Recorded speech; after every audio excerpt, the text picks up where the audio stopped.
The Yakuza have been associated with crime in Japan for several generations. These shadowy groups have influenced the criminal underworld by spreading terror and bloodshed. However, even in such a ruthless organization, some members stand out. Number 10. Kiyoshi Takayama. Kiyoshi Takayama, who is also known as the godfather of the Japanese underworld, was revered and feared by those who were on either side of the law. He was cunning and relentless in the pursuit of expanding his criminal enterprise. Yamaguchi-gumi flourished under his direction and achieved new heights of power and influence that had never been achieved. In the 1970s, after the assassination of his predecessor, Takayama took control of Yamaguchi-gumi and began to rise to power. His tenure as head was pivotal because he introduced a new strategy that catapulted the syndicate to previously unthinkable heights of power and money. His strategy revolved around bringing in new blood and forcing senior managers to retire, although it caused problems that allowed the syndicate to expand. However, problems and controversies arose under Takayama's rule. Bloody turf warfare sprang out in Takayama as Yamaguchi-gumi expanded its territory and clashed with rival gangs. His enemies failed to account for Takayama's strategic genius because he swiftly wiped out competing factions and consolidated his control over the Yakuza underworld. In 1985, with Takayama's arrest and bribery and gun possession, his rule ended. The Yamaguchi-gumi was dealt a major setback after he was condemned to several years in prison. The success of the syndicate, even in his absence, is a testament to Takayama's leadership. Number 9. Mitsuwa Kodama. Kodama started out as a journalist after graduating from high school in 1911 in Hiroshima, Japan. His life took a more sinister turn when he joined the Yakuza and used his influence to ascend through the ranks. However, Kodama became famous for his contributions during World War II. Japan was in the midst of a bloody war, and Kodama took advantage of the instability to advance his own interests. With his ingenuity and shrewdness, he set up a massive black market enterprise from which he profited through smuggling and other illegal means. Kodama's mastery of the complex political network set him apart from other Yakuza bosses. He allied himself with high-ranking officials and military officers of the Japanese government. Therefore, he was able to build an even more formidable criminal enterprise than before. The conclusion of World War II, however, was a watershed moment in Kodama's life. When Japan was on the verge of defeat, he was in a difficult position. Kodama made peace with occupying American forces in order to rescue himself and his empire. He saved himself by spilling beans on Yakuza and other criminal organizations. Number 8. Naburo Endo. Naburo Endo was born on January 29, 1926 in Tokyo, Japan.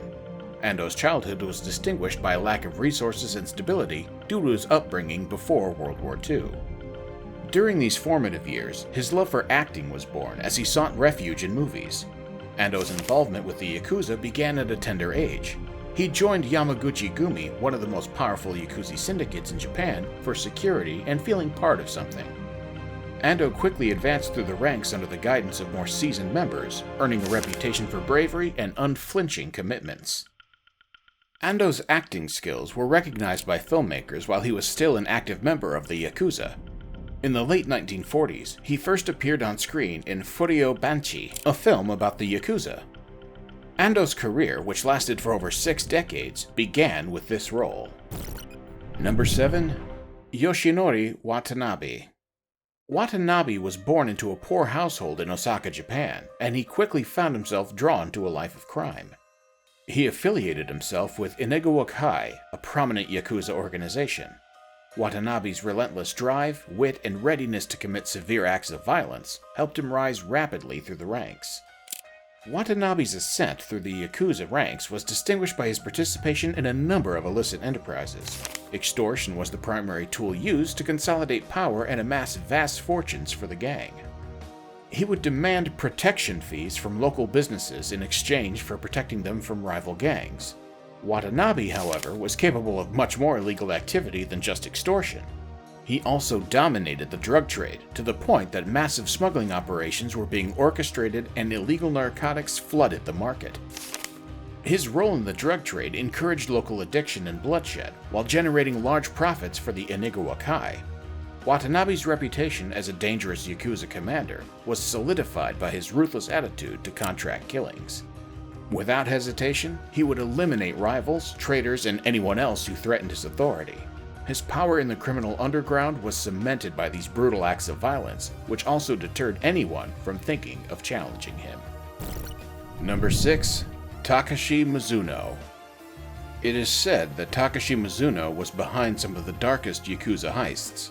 Both his allies and enemies respect and dread him because of his strategic brilliance and ability to keep one step ahead of police enforcement. Mizuno's background and ascension through the Yakuza ranks are shrouded in mystery, and this lack of clarity only adds to the intrigue surrounding him. Mizuno's cold, calculated nature is what makes him dangerous. He is famously methodical in his approach, seldom providing any opportunity for improvisation. His vast criminal enterprise includes everything from drug dealing and gun smuggling to high-stakes gaming. Mizuno's versatility and acumen as a businessman are displayed throughout his many illicit endeavors. It is believed that Mizuno amassed a trustworthy group of people to help him in his operations. His leadership and charisma earned him undying devotion from his subordinates. There is suspicion that Mizuno has connections to high-ranking officials and commercial moguls outside of the criminal sector. Number 5. Goro Adachi.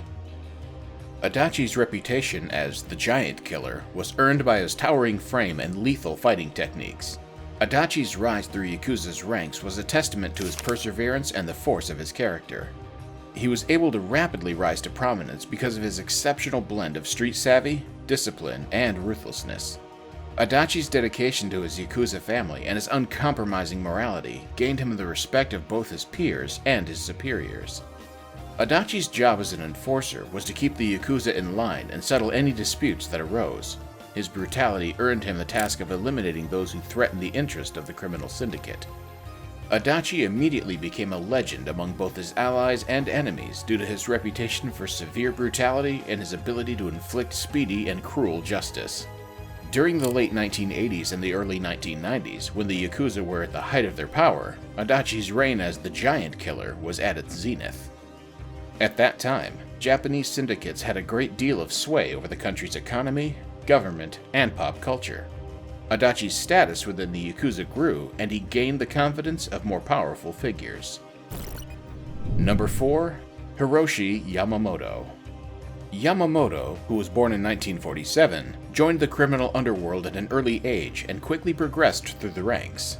His economic savvy and ability to form relationships helped him to increase Yamaguchi-gumi's clout across multiple sectors. The syndicate flourished in its direction and became a major political force in Japan. Yamamoto's contribution to the building sector is among the most enduring legacies. He realized the significance of overseeing building projects and leveraging them to launder money. He used his connections to guarantee Yamaguchi-gumi's involvement in high-profile building projects around Japan, thus securing a consistent stream of income and furthering the syndicate's position in the industry. Yamamoto was an astute businessman whose vision was not limited to the building industry.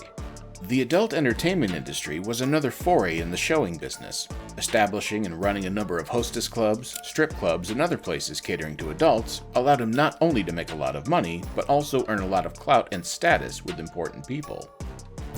Number 3. Toka Kazuo. Kazuo's meteoric ascent to prominence began after joining Yamaguchi-gumi. Kazuo rose through the ranks to become chairman in 1984 because of his shrewdness and strategic planning. During his tenure as chief, Yamaguchi-gumi expanded and flourished as never before.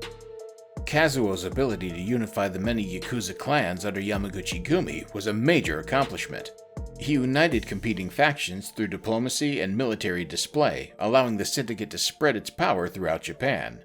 Kazuo's reputation as a good negotiator and formidable opponent grew as a result of his consolidation of power.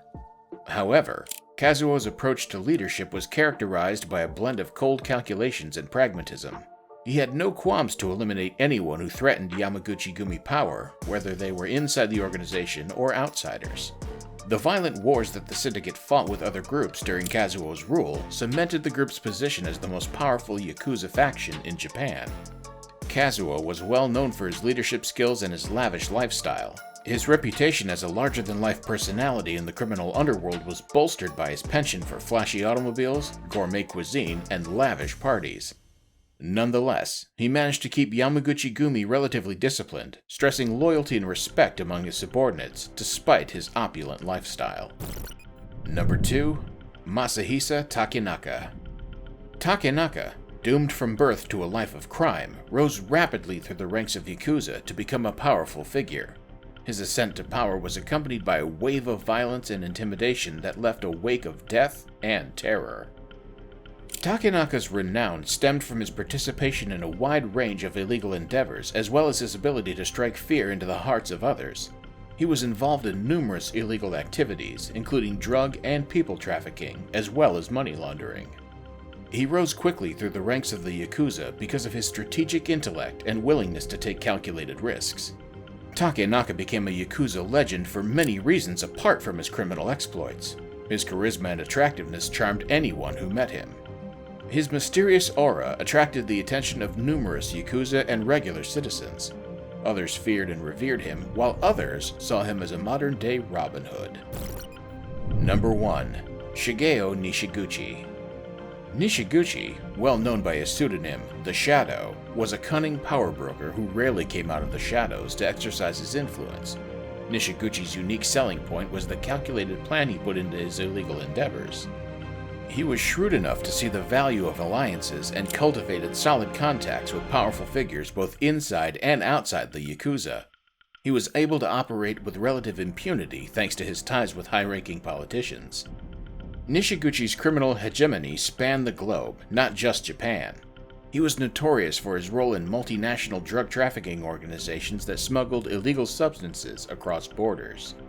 Even in the notorious Golden Triangle, he was able to connect with drug lords and cartels to form rich business deals. Nishiguchi's empire, however, was sustained by more than just narcotics. He was involved in a wide range of criminal enterprises, from human trafficking and illegal gambling to arms smuggling. His longevity at the top of the Yakuza hierarchy can be attributed to his ability to diversify his criminal portfolio and adapting to shifting times.